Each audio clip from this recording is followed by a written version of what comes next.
یاد ہے میں نے آپ کو کہا ہے کہ فوج کے اندر دراڑیں پڑ چکی ہیں.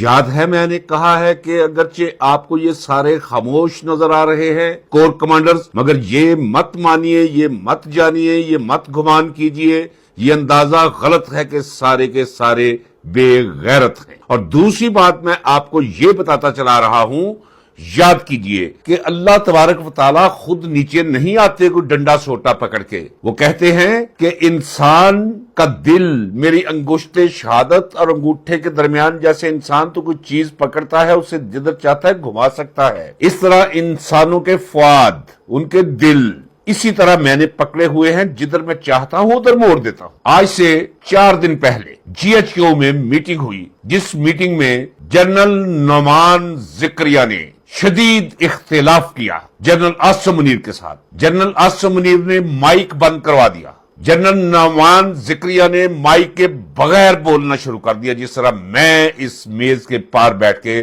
آپ کے ساتھ مخاطب ہوں اور بول رہا ہوں. سنا ہے کہ عاصم منیر نے اسٹوپڈ بھی کہا اور جنرل نعمان ذکریہ اس پر مشتعل ہو کر اٹھ کھڑا ہوا، بیچ بچاؤ کروایا گیا اور جنرل عاصم منیر میٹنگ چھوڑ کر ادھوری چلا گیا. وہ کیوں چلا گیا؟ وہ اس لیے کہ جب جنرل نعمان ذکریہ اپنا موقف پیش کر رہا تھا کہ اس ملک میں کیا ہو رہا ہے اور ہماری کیا درگت بن رہی ہے عوامی سطح پر، جب وہ یہ منظر کشی کر رہا تھا جو روزانہ منظر میں آپ کے سامنے کھینچتا ہوں، تو وہ صرف میں ہی تو نہیں ہوں ناظرین کرام، خاکسار گلیوں کا روڑا کوڑا یہاں اور بھی لوگ موجود ہیں. لوگوں کے اندر بھی عزت مندی، آبرو مندی اور غیرت ہے، اور میں آپ کو بتاتا چلا رہا ہوں.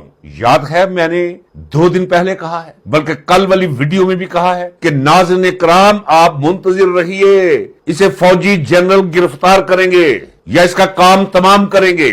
وہ کیوں؟